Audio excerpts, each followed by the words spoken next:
Meskipun belum ada laporan kasus secara resmi di Indonesia, tentu kita kan tetap harus waspada dan sebaiknya perusahaan asuransi jiwa juga kerjasama nih bersama-sama untuk melindungi masyarakat dan juga ini waktunya untuk memantapkan peran asuransi sebetulnya karena asuransi itu kan melindungi kesehatan dan jiwa. Nah, karena pada dasarnya asuransi ini komitmennya adalah jangka panjang untuk perencanaan kesehatan maupun jiwa.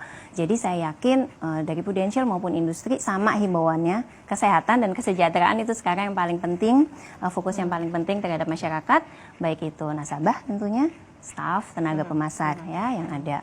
Nah, oleh karena itu Prudential Indonesia itu memiliki produk yang cukup beragam. Ada manfaat rawat inap, ada kondisi kritis, ada meninggal.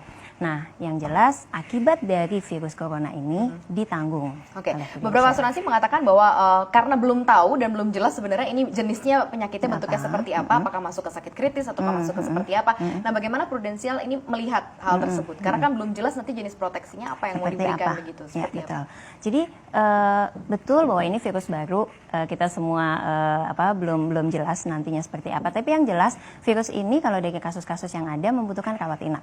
Ya, dan rawat inap itu sendiri setelah kita lihat di ketentuan polis itu bisa ditanggung. Jadi paling tidak rawat inapnya pasti bisa ditanggung. Nah, lalu kita juga lihat bahwa virus ini bisa berkembang menjadi pneumonia. Nantinya mungkin nasabahnya lama-lama mungkin koma, di ICU cukup lama. Karena itu masuk di definisi kondisi kritis kami. Jadi itu juga bisa dilindungi menggunakan manfaat kondisi kritis. Dan kalau misalnya sampai meninggal, pastinya manfaat meninggalnya juga bisa di-cover. Jadi polis-polis yang sudah ada manfaat asuransinya masing-masing ini menurut kami bisa untuk dipergunakan untuk menanggung virus corona ini. Berarti sudah diidentifikasi ini berarti masuknya ke sakit kritis berarti ya oleh Prudential, Mas Arif? Gitu.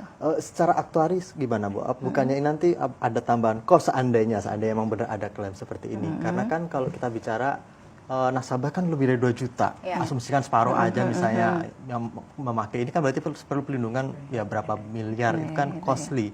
Sudah perhitungannya bagaimana? Yang jelas seperti juga klaim-klaim yang terjadi setiap waktu di kami memonitor secara secara teliti lah ya, seperti apa nantinya.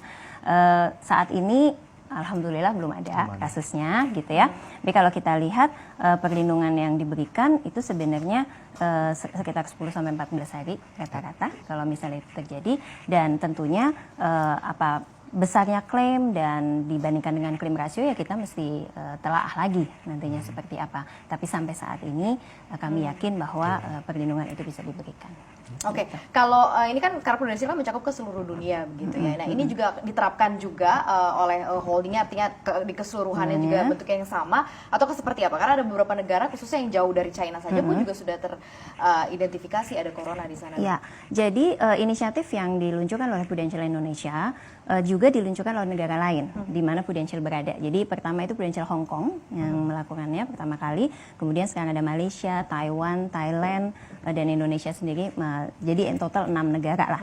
Kalau boleh saya ceritakan yang Prudential Indonesia lakukan, inisiatifnya itu sebetulnya untuk semua pemegang polis Prudential, selama polisnya masih aktif, kita nggak lihat polisnya itu apa, entah ada rawat inapnya atau tidak, pokoknya punya polis Prudential, kita memberikan yang namanya santunan tambahan.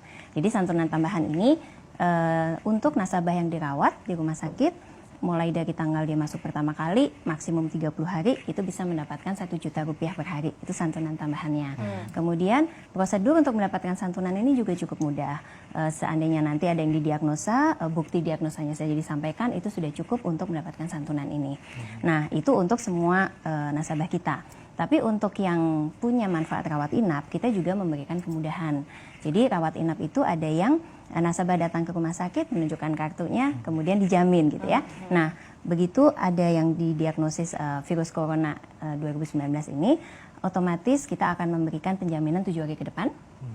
Dan kemudian juga kalau nasabahnya tidak menggunakan jalur penjaminan tapi membayar sendiri kemudian klaim ke kami, ke reimbursement, kita juga memberikan keleluasaan batas klaim. Jadi tadinya kita tuh batas klaim biasanya 60 hari menjadi 120 hari. Kita juga tahu bahwa kalau nasabah terdiagnosa ini mungkin udah lupa kali ya mau bayar premi, udah sakit gitu ya. Jadi seandainya preminya terlewat sehingga polisnya menjadi tidak aktif, pada saat pemulihan kita juga mengabaikan masa tunggu. Masa tunggu itu biasanya di polis asuransi ada di mana tidak bisa klaim ya. Dan yang paling penting adalah kita punya satu nomor telepon yang kita luncurkan khusus untuk nasabah yang ingin menanyakan seputar virus corona ini.